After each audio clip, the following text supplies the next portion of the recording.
আসসালামু আলাইকুম এভরিওয়ান, কি অবস্থা সবার? সো আপনাদের জন্য চলে আসলাম ডেজার্টের রেসিপি নিয়ে। এই ডেজার্টটা খুবই ক্রিমি অ্যান্ড খুবই মজা খেতে। So let's get started. প্রথমে আম্মু দুধের সাথে ভিনেগার মিক্স করে ছানা রেডি করলো, তারপর নিয়ে ফেললো তরল দুধ, সেখানে অ্যাড করে দিল condensed milk, milk powder, condensed milk, milk powder, cream, depend করে পুরোপুরি আপনাদের উপর, আপনারা কতটুকু পরিমাণ অ্যাড করতে চান। তারপর আম্মু অ্যাড করে দিল ক্রিম।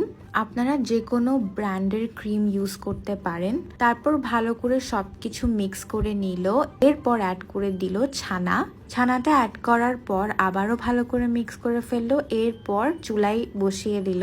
বাই দ্য ওয়ে, আমার একটা ইউটিউব চ্যানেল আছে যেখানে আপনারা সবগুলো রেসিপি একটা আলাদা প্লে লিস্টে পাবেন। এই প্লে লিস্টটাতে সেভ করা আছে আমার আম্মুর সবগুলো রেসিপি, সো আপনারা ইজিলি এখানে পেয়ে যাবেন। Don't forget to subscribe to my YouTube channel, আমি ক্যাপশনে লিংক দিয়ে দিব। এনিওয়েজ, তারপর আম্মু দুধের মধ্যে একটু কর্নফ্লাওয়ার মিক্স করলো, তারপর দিয়ে দিল সেই ছানার মিক্সচারটার মধ্যে।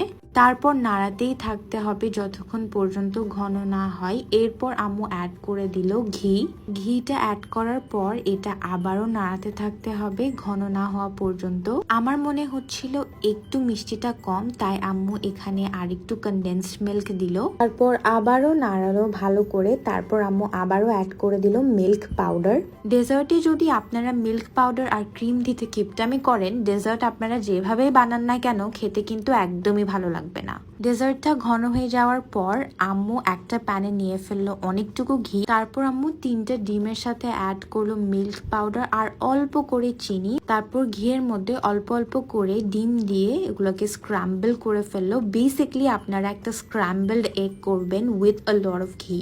এই ডেজার্টটা আপনারা কুরবানের ঈদে ডেফিনেটলি ট্রাই করবেন। আই এম টেলিং ইউ, সবাই খুবই পছন্দ করবে। তারপর আম্মু এখানে অ্যাড করে দিল মিল্ক আর একটু ভালো করে মিল্কের সাথে মিক্স করে নিল, তারপর সেই ছানার মিক্সচারটার মধ্যে অ্যাড করে দিল এন্ড দেন ভালো করে সবকিছুই আবারও মিক্স করে নিল।